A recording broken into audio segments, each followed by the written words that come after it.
Alright guys, back one more video. I'm gonna have to call it quits here soon. I gotta go lay down. I gotta work tonight.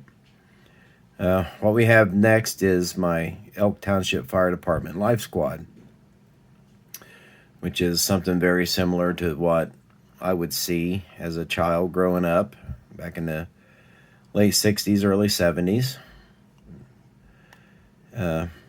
What we did here is we started with the Mobius 70 Ford Custom pickup truck, and we made a simple box for the ambulance body. Very simple to do.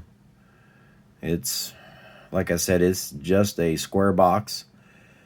It has some added, half round to it for the corners. Things to cover up your so-called crimes, as Adam Savage would like to say. Not everything's always perfect. But this one has a lot of eye candy, a lot of bling to it. It features, again, another resin-printed twin sonic clear domes on it that I painted one red, left one clear, so it would have the red and clear bulbs on the inside.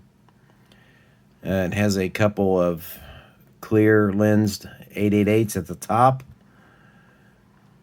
Down here on the front bumper, another 3D printed Federal Q, couple CP25 speakers. I extended the front bumper just for some scrap diamond plate I had. I made all of the flashers on the box. That's real easy to do. That is just a simple piece of styrene tubing and the end, cut-off end of a push pin. Sanded off very carefully, very smooth. And you color them whatever color you want, or you leave them clear for the scene lights that are pointed downward. They come out rather well. I made all three of the beacon rays on top. All have glass dome cut from a light bulb. The base for these are some type of nylon washer. I don't really know. Well, they're some type of water fitting.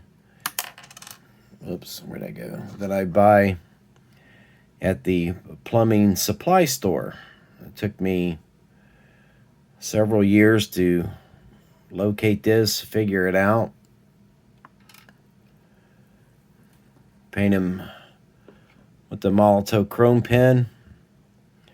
I've got nylon washers that I super glue on the inside, top and bottom. It gives me a base to put the bulbs on. I'm almost out of those. But like I said in another video, when I do go to make a video of how I produce these, guys should be able to do it.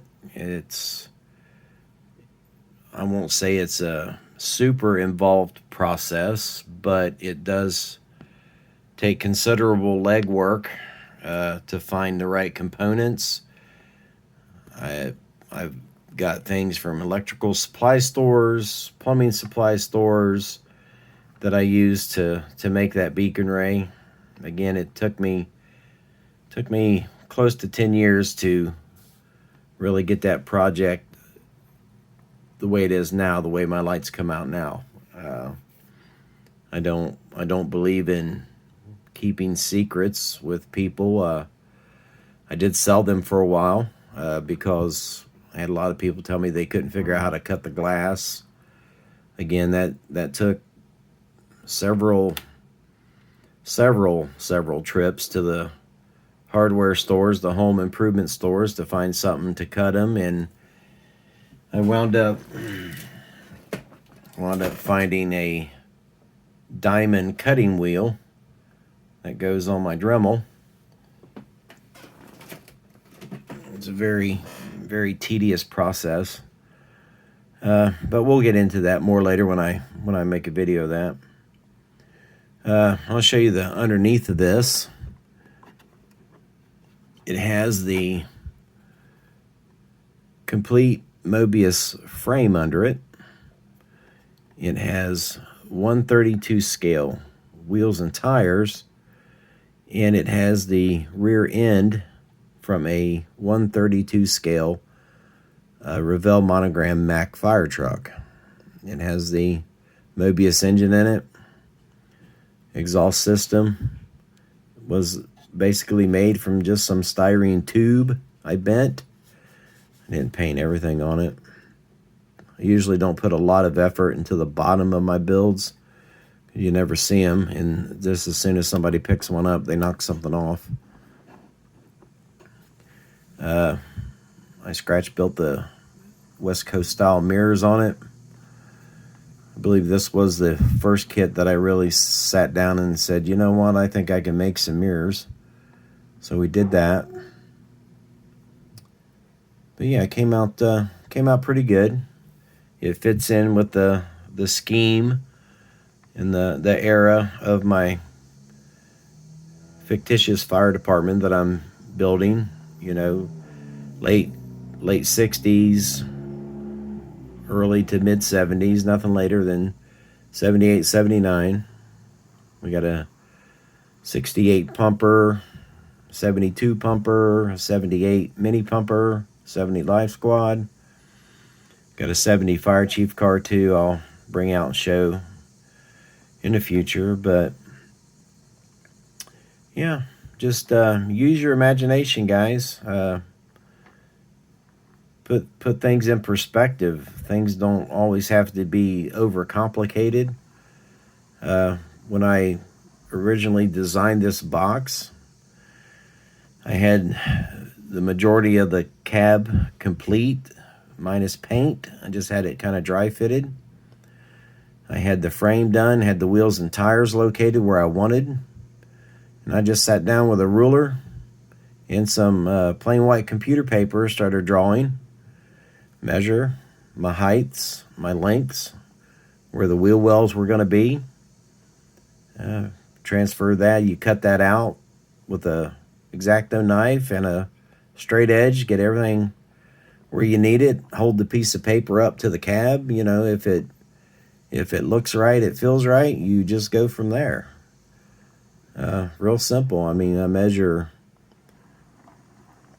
for the width of things. I measure the spread of the outside of the tires, or the rear tires. You know, you want to have a nice, you don't want them sticking out. You want them in just a little. So you take some dimensions off of that, and you just go from there. So with that, my wife's peeking in the door at me. So we'll go ahead and wrap this one up. But thanks for watching. Thanks for subscribing to my channel. If you haven't, please do. Please click the notification button, because we got a lot more models to go through. Let me move this. I'll just give you a real quick update on the Chevrolet Rescue Squad that I showed you yesterday, or whenever it was, that I had some paint issues with. It got painted today. It's not been polished out or sanded or nothing. It's just been painted. It's getting there. I did get the holes drilled out for the slam locks, so I made new mirrors for this one as well today. I didn't like the last ones I had. I think these look a little bit better, but there'll be more on that to come. Again, thanks for watching, and we'll see you next time.